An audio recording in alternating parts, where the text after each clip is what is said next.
ମୁଁ गिरधर पाढ़ी हिंजिल निर्वाचन मंडली हिंजिल ब्लॉक गाँ सिकेरी स्वाभिमान ओडिशार फास्ट इनागुरेशन मीटिंग माँ तारातारिणी पीठ होता। बर्तमान यहाँ गोटे आलोचना चक्र थिला ओडिशार विकास को लेकिन खासकर गंजाम जिले में को प्रकार विकास ये बाधित होती। नुआ सरकार आसला सेमती किसी आखि दृष्टिया कम हो पारनी। जो ओडिया स्वाभिमान ओडिया अस्मिता को लेकिन सरकार एत ढिंडोरा पिटुले बर्तमान आज कौन कर आगामी दिन में ये गोटे आंदोलन रूप नब आ स्वाभिमान ओडिया अभियान आवश्यक स्थल राजरास्ता ओह्ल ये गोटे राजनीतिक संगठन न अणराजनीतिक संगठन होता सत्वे समाज विकास बोलिकी ए प्रकार पदक्षेप ना आगामी दिन मनोरंजन पंडा आसिका आज आसिकार जो स्वाभिमान विकास मंच बैठक अनुष्ठित होता। गंजाम जिलार स्वाभिमान एवं विकास एक स्वागत योग्य विकास मूलधारा हूँ शिक्षा एवं स्वास्थ्य। गंजाम जिले में 2013 मसीहा पर्यंत शिक्षार जहाँ विकास होता जोटा कि आईजेर केन्द्रीय विद्यालय अनुष्ठित होता। वर्तमान 12 वर्ष भितर विकास ना गंध किसी गंजाम जिले ना।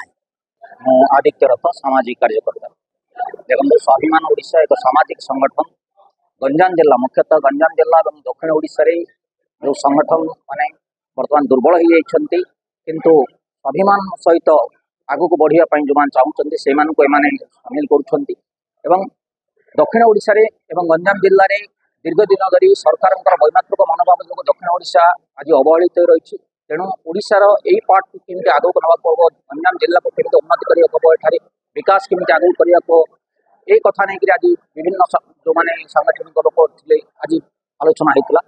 स्वाभिमान ओडिशा मोर बंधु अंबिका पंडा मत निमंत्रण करते। स्वाभिमान ओडिशा एक विकास मंच से उपस्थित ही आलोचना चक्र भाग नेबार निमंत्रण रक्षा कर उपस्थित थी। सुंदर एक महत्वपूर्ण गुरुत्वपूर्ण कार्यक्रम आज समाज रे यार आवश्यकता अच्छी एवं यही स्वाभिमान ओडिशा माध्यम आम अंचल विकास करने मु आशा प्रकाश करुच्ची। अनेक राजनैतिक दल अनेक व्यक्तित्व रही बहुत दिन नेतृत्व नहीं गंजाम जिलार ओडिशा एवं भारतीय राजनीति में आम जिला बहुत पछरे पड़ी एवं ताकू किपरि त्वरान्वित करा स्वाभिमान ओडिशा माध्यम आम विकास को लोक समस्या सहित जड़ित समाधान करने दिगरे एक मूल उद्देश्य है कार्यक्रम।